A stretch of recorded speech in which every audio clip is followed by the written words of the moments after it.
quick while we kind of monitor the end of this. Creighton beats Marquette 77-67, and they've kind of, Jeff, they've asserted themselves as the second best team in the Big East and like a very real threat to, frankly, kind of make some noise in March. And I think we've seen McDermott have a little bit of success in the NCAA tournament in recent seasons. They should have been in the Final Four in 2022. I will go to my grave saying they should have been in the Final Four that year. But Stephen Ashworth had 22-7 on a night where everyone called him old and said he shouldn't be in college basketball because he has a wife and kids, which is ridiculous. But that's where we are right now. They get the Johnnies on Sunday, not Super Bowl Sunday, the next Sunday, for an opportunity to maybe have a Big East regular season title. So how real is Creighton? How seriously should we be taking this group? I mean, what Greg McDermott has done is insane because we all wrote him off.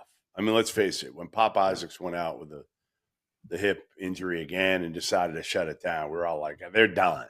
They're done. I mean, they weren't even good with Pop Isaacs in Vegas and even beyond that.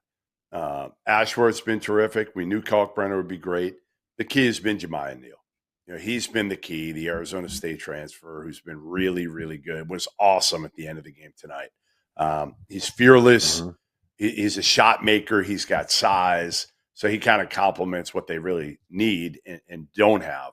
Because a lot of their other guys haven't really stepped up, right? Mason Miller, Isaac Trout, McAndrew, has been up and down. But what McDermott has done, and you know what? Like, we shouldn't write them off.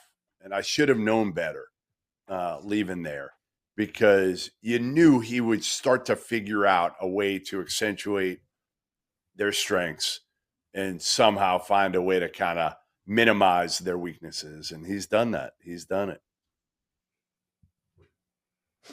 Yeah, I think someone in our chat just said Stephen Ashworth is going to go straight from playing college basketball to collecting a pension, which is pretty funny. Well, I saw him do the Sam Cassell. He did the Sam Cassell big nuts thing going down the court, and then he did the night, and I'm like sitting there. Yep. I'm like, that's somebody's husband and dad. Like, right. You're going to bed. But after that, you're going to go to bed. Yeah, but no, Creighton's ascension, man. I think it's one of the best stories in college basketball because you're right. I mean, we all three of us were on a show after Vegas, and that that was a team that seemed dead in the water, and that was before Pop Isaacs went out, and then once he went out, they lose at Alabama, they get run off the floor at Georgetown, and you're questioning whether or not Creighton's going to be like a bottom feeder in the Big East, right? So for them to have this turnaround and for them to do it really on the backs of their defense, which is improved, and their rebounding, which is improved. And then today against Marquette, both of those things were tested because, what Creighton typically likes to do is just sit, Ryan Kalkbrenner in drop coverage, deep drop, funnel everything to Kalkbrenner, have him erase, play with verticality. Today against Marquette, it was different because they had such a small lineup that they, had Kalkbrenner out on the perimeter a ton, guarding Stevie Mitchell and forcing him to shoot, or he was guarding Parham, or he was guarding Gold. And so it took them out of what they wanted to do. And then, Marquette still gets 18 offensive rebounds too, which Creighton's been a good defensive rebounding team since January 1st. So what you've built this team up on the last month and a half, you actually had to get out of your comfort zone today, and they were still able to get a win. And Ashworth was outstanding in the first half, Kalkbrenner too. But you talked about Jemiah Neal, like having a guy late game like that who can go get you one when Ashworth was kind of getting bottled up by the pressure. Kalkbrenner, it's hard unless he gets to slip out, or he had a massive three there when I think it was 64-63. Unless you can get him kind of on the move. He's similar to Janai in that sense, where like you need to get him on the move to kind of get him buckets.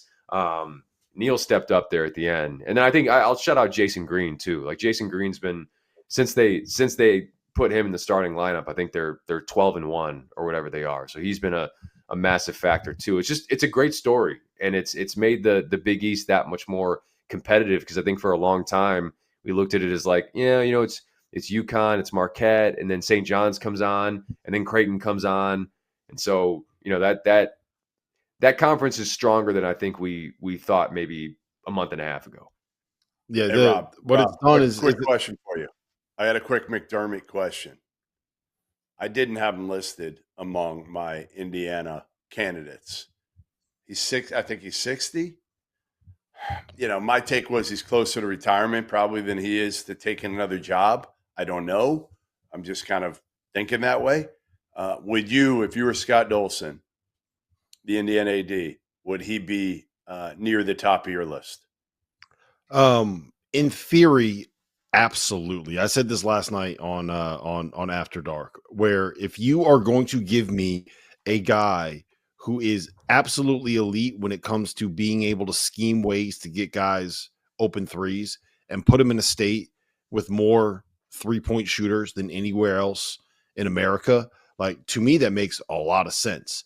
But I think what you just said is the context that needs to be mentioned here.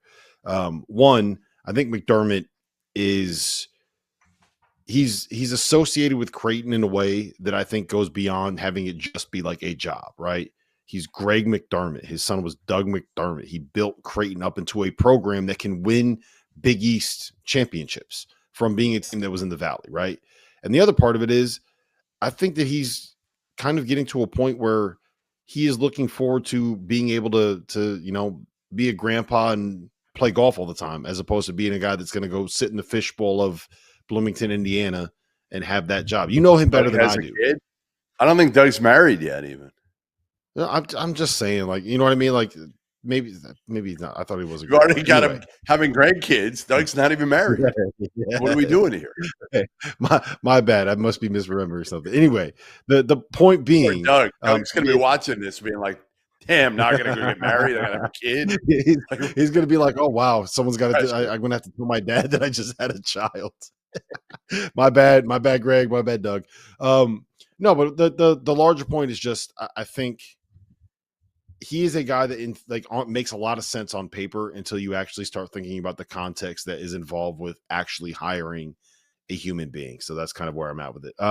Arizona's up 75-68 here with 41 seconds left on Texas Tech.